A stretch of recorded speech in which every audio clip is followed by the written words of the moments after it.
സങ്കീർത്തനം 88. എൻ്റെ രക്ഷയുടെ ദൈവമായ യഹോവേ, ഞാൻ രാവും പകലും തിരുസന്നിധിയിൽ നിലവിളിക്കുന്നു. എൻ്റെ പ്രാർത്ഥന നിൻ്റെ മുൻപിൽ വരുമാറാകട്ടെ.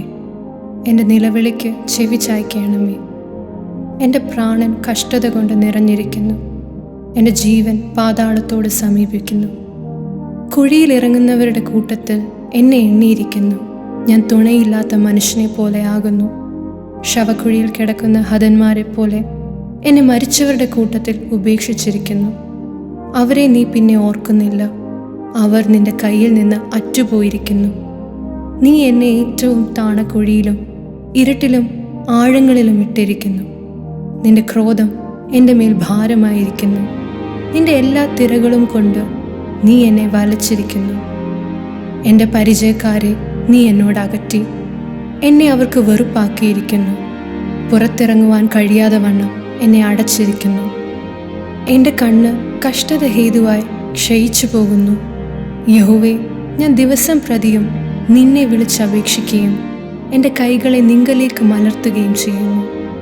നീ മരിച്ചവർക്ക് അത്ഭുതങ്ങൾ കാണിച്ചു കൊടുക്കുമോ? വൃദ്ധന്മാർ എഴുന്നേറ്റ് നിന്നെ സ്തുതിക്കുമോ?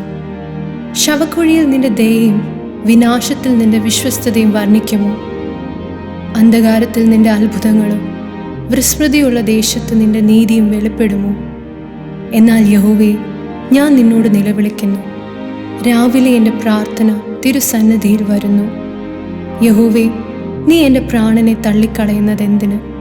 നിന്റെ മുഖത്തെ എനിക്ക് മറച്ചു വെക്കുന്നതും എന്തിന്? ബാല്യം മുതൽ ഞാൻ അരിഷ്ടനും മരിപ്പാറായവനുമാകുന്നു. ഞാൻ നിന്റെ ഘോരത്വങ്ങളെ സഹിച്ച് വലഞ്ഞിരിക്കുന്നു. നിന്റെ ഉഗ്രകോപം എൻ്റെ മീതെ കവിഞ്ഞിരിക്കുന്നു. നിന്റെ ഘോരത്വങ്ങൾ എന്നെ സംഹരിച്ചിരിക്കുന്നു. അവ ഇടവിടാതെ വെള്ളം പോലെ എന്നെ ചുറ്റുന്നു. അവ ഒരുപോലെ എന്നെ വളയുന്നു. സ്നേഹിതനെയും കൂട്ടാളിയെയും നീ എന്നോട് അകറ്റിയിരിക്കുന്നു. എൻ്റെ പരിചയക്കാർ അന്ധകാരമത്രേ.